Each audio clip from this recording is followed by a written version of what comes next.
Welcome back to Chapter 11. We'll continue our talk on group psychology, about looking at how groups of people can affect our behavior and how we identify ourselves by those groups.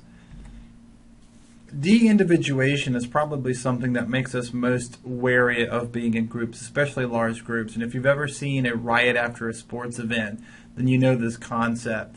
The idea is the more people that surround us, the larger the group that we're a part of, we can actually reduce our personal identity. Basically, it says that we are less responsible for our actions because we're in a group that is also doing the same thing as us. This is where we get that idea of the mob mentality. Now, being in a large group doesn't always mean bad things, though. Social contagion is a reminder that sometimes behaviors, if they are positive or pro-social, can be spread as well.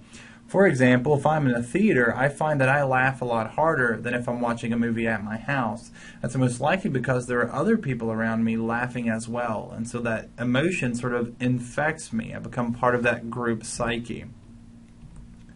Social facilitation is another example where being in a group could be positive. For example, when left to our own devices, some of us just can't exercise, just don't put in that effort. However, if we have at least one friend that we go to the gym with, we can inspire each other, we can prod each other, we can even pull each other off the couch. So basically, we're sort of facilitating each other's behaviors.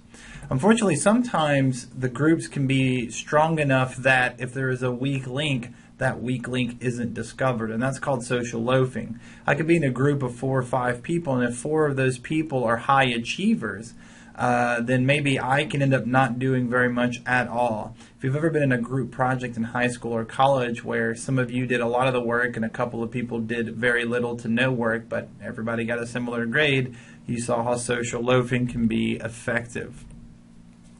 Now, if you put us in a group and you ask us to make a decision, the question is, how risky might that decision be? Because it turns out when other people are around us making similar decisions, we're more likely to conform to more broader, if not riskier, answers.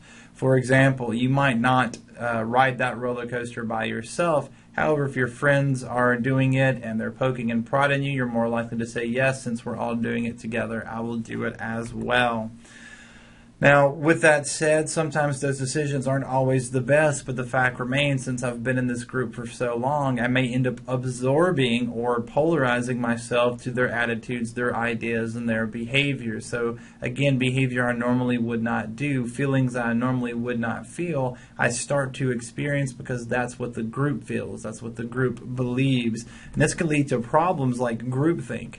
Many major employers will tell you one of the most financially non-beneficial phenomenons is when groups of people, such as leaders, managers, CEOs, come together, but they're so worried about keeping their job and fitting in and appearing part of the norm that they won't actually challenge the boss or challenge the leader with an idea that seems bad. And so bad decisions are supported simply because we don't want to stand out.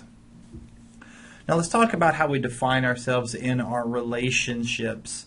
And social identity, which was put forth by a guy named Henry Tajfel, is the idea that we define ourselves not just by this is my name and this is where I live and this is what I believe. Oftentimes, some of the most distinct identifiers of who we are, who we believe we are, is the groups we belong to. And I've given you 5 of the most common group identifiers. You may think of yourself based on your ethnicity and culture, your political affiliation. I certainly define myself by what I do for a living.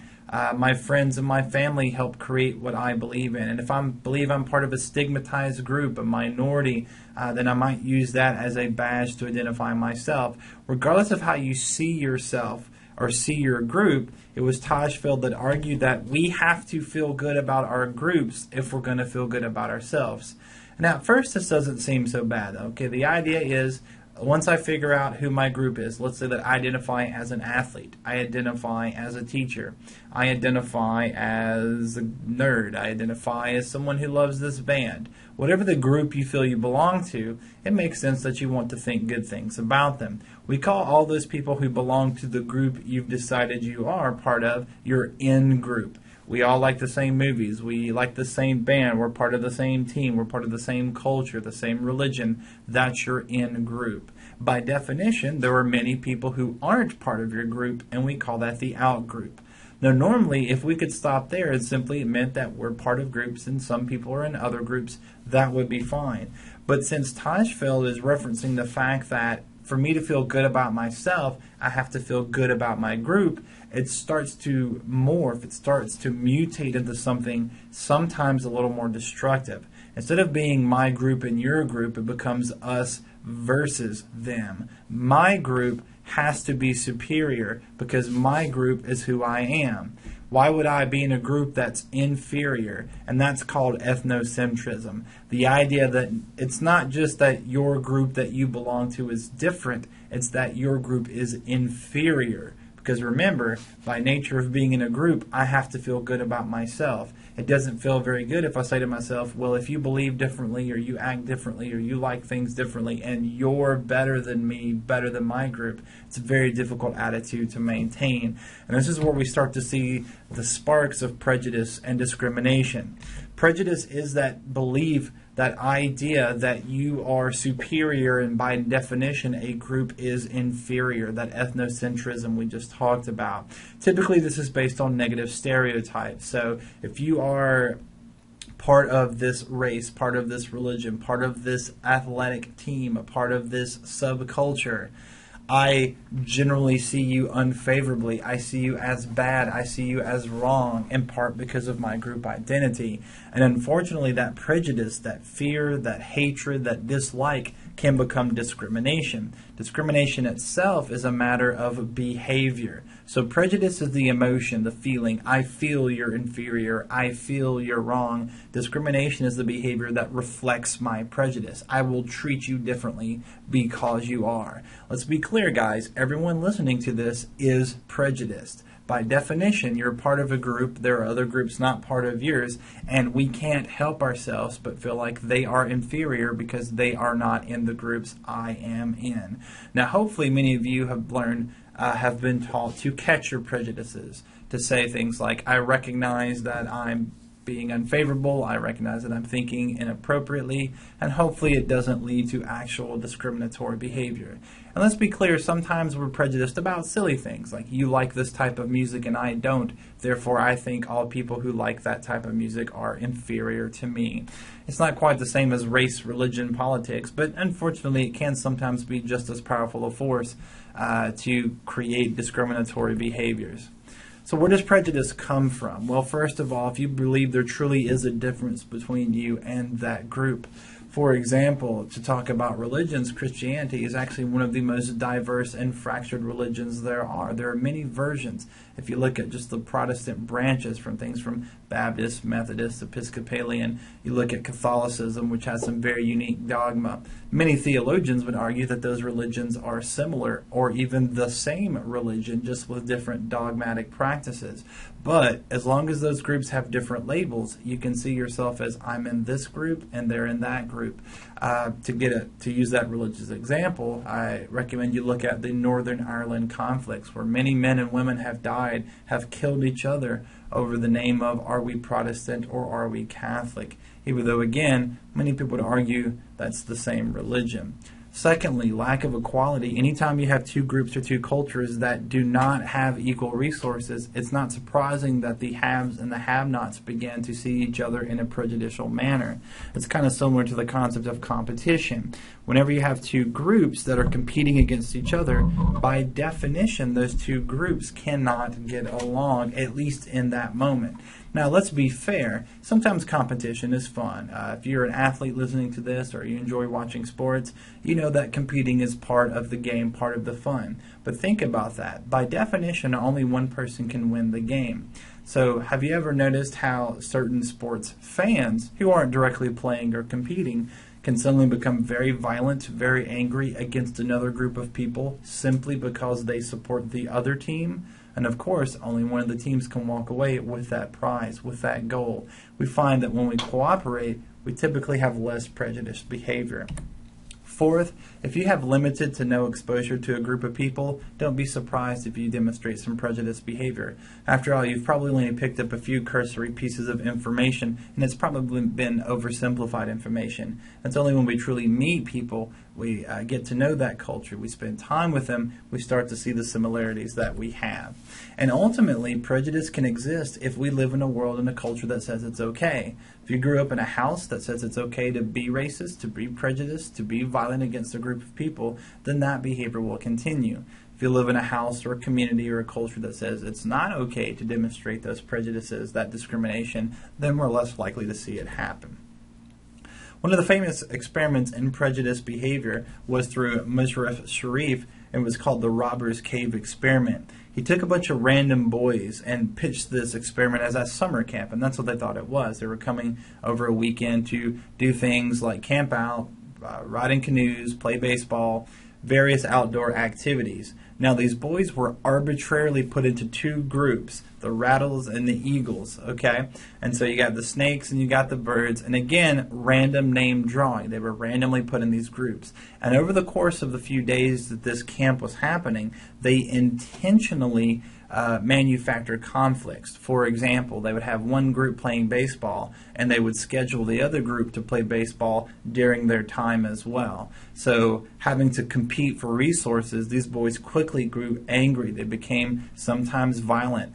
It was almost as if the gang philosophy hit pretty heavily. You know, I hate you because simply you're not in my group, you have things that I want. And then later in the study, the next day, as tensions were running high, they manufactured dilemmas to where if the whole camp didn't work together, such as a water supply malfunction, if the whole camp didn't come together and work together, they would all lose, they would all fail, or perhaps all be hurt. And what happened is instantaneously those rivalries, that angry group dynamic disappeared, and all we had to do was get these people to start working together again.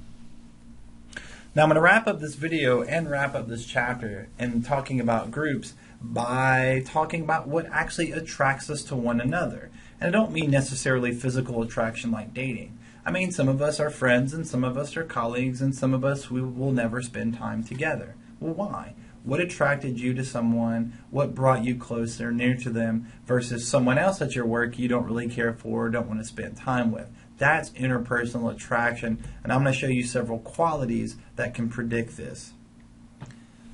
First, one of the best predictors of interpersonal attraction might surprise you. It's proximity. We are more likely to be attracted to individuals, to be friends with people, to date people who are physically close to us in space and time. Think about it. Most of your friends growing up as a kid were from the classes that you attended. Because when you're a kid, you're not driving to different towns, you're not meeting different people. The pool of friends comes from that limited number in your school. That's proximity. Secondly, we're more likely to be attracted, and again, I'm not talking dating, I mean even friendships or colleagues at work, to people who are physically attractive. It's a true phenomenon, whether it's fair or not, that we typically judge people who we think are, quote, good looking as being happier, funnier, smarter, more moral, more interesting, even though there's no correlation between your intelligence and your attractiveness or your morality and your attractiveness. But we tend to give good-looking people the benefit of the doubt. If people have physical abnormalities, deformities, scars, things like that, it's harder for us to get to know them. It takes more time to overcome some of those stigmas. Third, we are actually drawn towards people who are similar to us, and this is completely against the modern cultural message that opposites attract. We hear about that in movies. We see that in music and books, the idea that two people come together who have nothing in common and they build a strong relationship. Does that happen? I'm sure it has at some point in human history. Is it common? Absolutely not. Think about it. When's the last time someone said to you, what you believe is wrong, what you believe is incorrect, and the first thing you thought was, I want to be friends with this person? You don't. We enjoy the company of others who are similar to us, whether that means they like the same movies and music, or maybe it's more complicated things like they're of the same religion, the same political affiliation, the same ethnicity. We look for people who are close to us. Opposites do not attract. Now, occasionally I'll hear that label like, well, I like action movies and she likes romances. We're opposites. That's not being opposites. That's just liking different movies. All right? If you were from different religions, different political backgrounds, you have different philosophies on children and child raising, those things actually tend to break apart relationships because it's very difficult to maintain those with people who are truly different from us. Fourth on our list, we're more likely to be attracted to people who exchange information with us, as long as it's equitable. So that means if I tell you a little bit about myself, you tell me a little bit about yourself. But it has to be in proportion. So we may start out conversations with, how's the weather? It's fine. Where do you work? I work here. Where do you work? I work there. Those are equitable exchanges.